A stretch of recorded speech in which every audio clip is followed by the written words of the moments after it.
la rosace de la transformation numérique, projet présenté par EDF et porté par Christophe Salomon, directeur des systèmes d'information du groupe. Bienvenue Christophe. Christophe, cette rosace, on va la regarder, et puis évidemment, vous nous apporterez dans la foulée des précisions vidéo. La rosace de la transformation. Votre avenir est électrique. Alors, Christophe, vous avez fait... C'est un outil de pilotage, en fait. Oui. C'est pas un service... Enfin, c'est un service sur la méthode, en fait.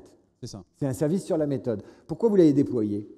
En fait, la genèse, elle est assez originale. D'ailleurs, elle force un peu d'humilité parce que... Ne regardez pas moi, regardez les autres. Vous leur tournez le dos, c'est pour ça. Ce à quoi on est arrivé est finalement bien plus ambitieux que ce qu'on avait imaginé au départ. Mais quand on est arrivé et quand on m'a confié avec Véronique Lacour, d'ailleurs, la transformation numérique de l'entreprise, il a fallu déjà donner un sens. C'est quoi la transformation numérique ? Au regard d'une entreprise qui mène déjà au quotidien des centaines et des centaines de projets plus géniaux les uns que les autres. Finalement, puisqu'on me demande de piloter, comment je vais piloter ça ? Et la première idée qu'on a eue, c'est de dire, finalement, on se positionne comment ? C'est quoi notre indicateur de maturité digitale ? Ça existe forcément.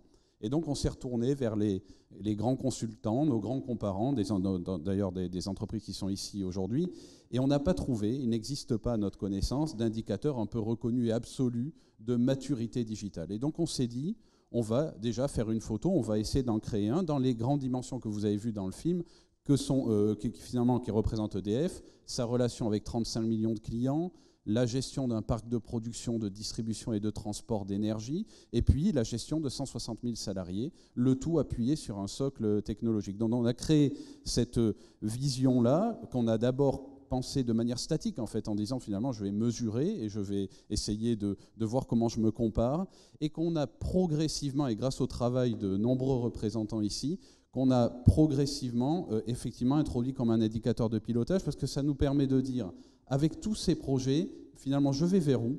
Je pars d'où, je vais vers où, quel est l'objectif que je me fixe et comment du coup j'arbitre, parce que des idées géniales on en a tous les jours, on nous en propose, on lance un appel à projet, il y a 700 projets qui débarquent, comment, si je dois en retenir 100, je vais les sélectionner ? C'est bien cet outil-là qui nous permet de nous inscrire dans l'ambition du groupe, sachant que cette ambition, et c'est ça qui est assez remarquable, elle a été conçue par le COMEX du groupe, qui s'est réuni une journée entière et qui a défini ces indicateurs de manière macroscopique en disant c'est ça, c'est ce à quoi nous on tient dans l'entreprise. Alors à quoi il tient le COMEX d'EDF ? Finalement, il tient à tout ça, c'est-à-dire il tient à optimiser son parc de production. Donc là, vous allez avoir des indicateurs sur la fiabilité, sur la maintenance prédictive, parce qu'on fait des choses avec du deep learning, comme ça a été évoqué d'ailleurs, de l'intelligence artificielle. Donc on se rapproche de ce que fait Total, enfin un petit peu sur cette branche-là. En tout cas, sur cette branche-là. D'accord. Sur la partie relation avec le client, on va chercher à avoir des clients qui soient de plus en plus satisfaits de leur parcours sur nos sites, qui rentrent par des canaux digitaux plutôt que simplement téléphoniques. Voilà. Après, sur la gestion de nos salariés, on va avoir des process RH transformés. Finalement, on embarque tout ça et chaque membre du COMEX qui porte une partie de ça a fixé une ambition à 3 ans qu'on a caractérisée là. Et cet outil-là nous permet à chaque salarié de voir comment il contribue à l'atteinte. Et donc, en fait, on a essayé de donner un sens, parce que vous en aviez parlé au départ, on a essayé de donner un sens à la transformation numérique et une façon de la piloter et de la mesurer. Donc ça, c'est un outil plutôt pour le top, mais le down, comment il le vit cet outil, comment il se l'approprie et est-ce qu'il est concerné d'ailleurs ? Voilà, alors c'est ça qui est assez incroyable et c'est pour ça qu'effectivement je dis que ce à quoi on est arrivé était plus ambitieux que ce qu'on imaginait au départ, parce que c'est un outil qui donc concerne l'intégralité des salariés du groupe. Pourquoi ? Parce qu'en fait, alors qu'il a été pensé comme des objectifs macro au départ, d'abord, d'une part, il est visible de tous, il est sur notre site interne, et il permet à chacun et à chaque projet de mesurer comment il contribue à l'atteinte des objectifs que se fixe le groupe. Ça veut dire que vous avez des immatures, puisqu'on parle de mesurer la maturité numérique, vous avez des secteurs où vous pouvez dire vous êtes complètement immature. Non, en tout cas, il y a des secteurs sur lesquels je sais dire où ils en sont, et on se fixe un objectif à 3 ans et on mesure comment on l'atteint. Après, on constate que certains, effectivement, parce que quand vous arrivez avec un projet qui repose sur des indicateurs, vous n'êtes pas spontanément populaire. Parce que les indicateurs, ça ne fait pas rêver. Déjà, les directeurs d'informatique ne sont pas populaires. Déjà, c'est la beauté de ce... C'est une vieille tradition. C'est la noblesse de ce métier. Oui, parce que c'est les Chief Digital Officers qui ont voulu à un moment donné devenir les stars, etc. Voilà, la plupart ont disparu, mais ce n'est pas grave. Alors, ce qui est super, c'est que dans mon cas, je suis les deux. Voilà, c'est très malin. Voilà, donc à la fois direct DSI et puis en charge de la transformation numérique, ce qui d'ailleurs se voit dans cette feuille de route qui intègre bien les deux dimensions qui effectivement par le passé ont été souvent décorrélées. Donc oui, les salariés s'approprient et puis on donne un sens surtout en interne. Aujourd'hui, vous parlez de transformation numérique, ça ne veut rien dire pour la plupart des salariés. C'est quoi la transformation numérique ? Il y a beaucoup de gens qui se gargarisent de ces termes-là. Là, pour le coup, on essaye de dire simplement, voilà où en est l'entreprise, voilà ce qu'elle considère comme important et voilà ce vers quoi elle va. Ça sert à qui ? Ça sert à la base ? Ça sert au middle management ? Ça sert à la base parce qu'ils comprennent l'effort qu'on met dans le numérique, vers où ils nous embarquent. Et quelque part, il y a un sentiment de fierté aussi de voir le groupe qui, peu à peu, rencontre des succès, optimise ses parcs de production, etc. Grâce à ça, ça sert aux chefs de projet qui ont du coup un sens et qui savent que leur projet, eux, ils le considèrent comme génial, évidemment, mais cette fois, il est en plus ancré dans des priorités de l'entreprise. Et puis, ça sert au top management pour dire, vous l'avez vu dans la petite démonstration, tel projet est en retard, tel projet est en avance, ou finalement, quand on constate, parce que c'est arrivé, d'ailleurs, si vous avez remarqué, au bout d'un an, il y en a qui ont déjà atteint leur objectif de dans 3 ans.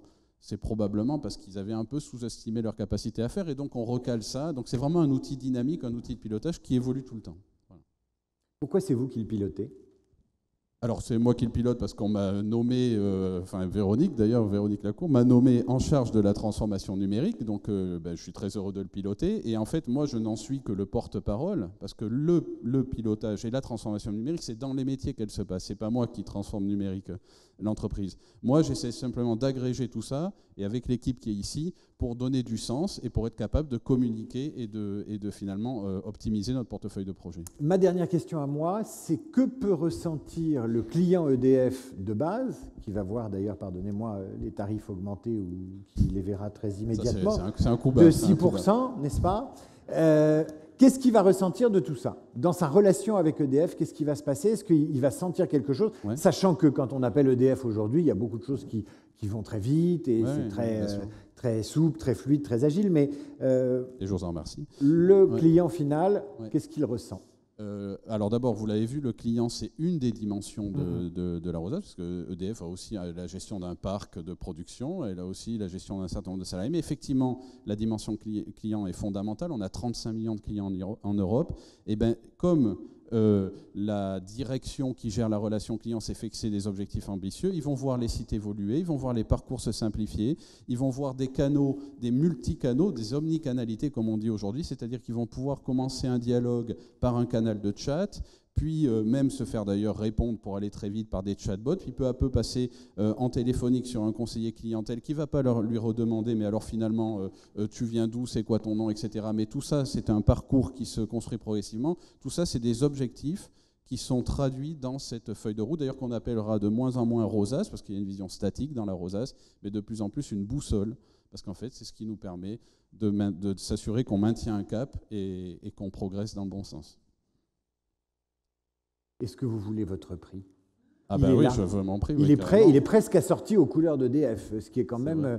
C'est pas tout à fait le bleu EDF. Non, on n'est pas si loin que ça.